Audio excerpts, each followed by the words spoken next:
Alright, I'm going to do a little video because I see, people posting about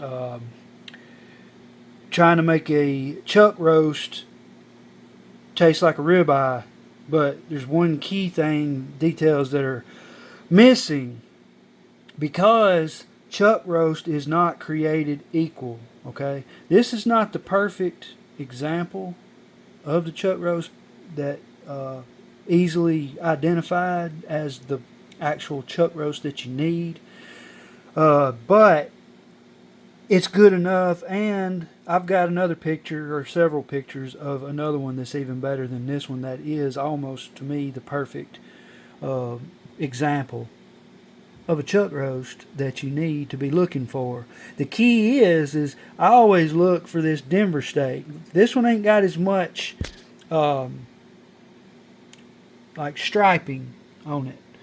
I like a Denver steak a little smaller than this because then the chuck roast, the Chuckeye, which this is the Chuckeye.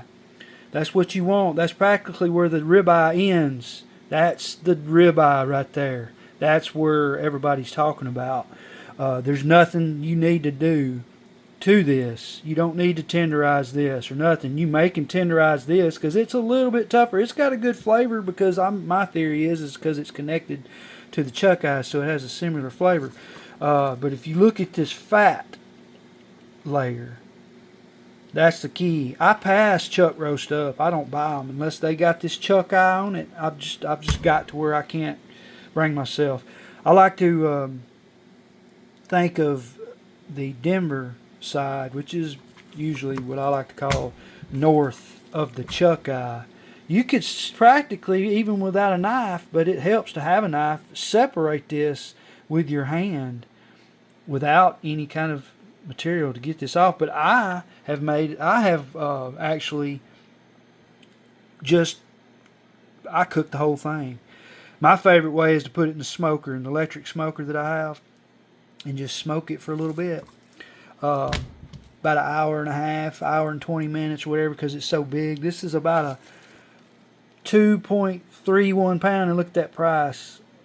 This wasn't even on sale. You could get these for about $4 a pound here recently on sale, but now they're like $8.99 last I saw at my local grocery store on sale.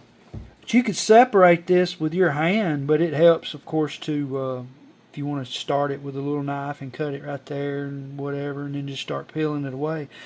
I don't. I cook the whole thing. But this is the key. Look for the Denver, then look for that piece of fat, or just look for that piece of fat that's running right down the middle that's separating. I even like a smaller Denver and have it piece of fat like right up here. That means it's going to be a good giant size Chuckeye underneath. And of course, I'm going to show you the other one that I'm talking about. Alright, this is even better. Look at that. I like the looks of that Denver. That's your typical. Look how thick that is. Gigantic Chuckeye on that one. That's going to be where you're going to be finding your ribeye, like in your chuck roast. So, that's a perfect example to me. That big, thick layer of fat that separates that small. I like to call it the shape of the state of Tennessee on the Denver state, which is the north of, because I'm in Alabama, so I think of Tennessee being north of me. So that's the state of Tennessee as the Denver state with those nice,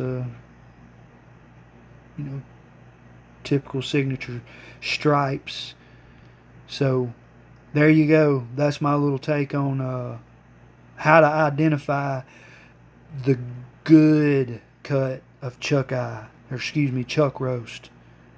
So once you learn it, hell, you'll start passing up all them other ones.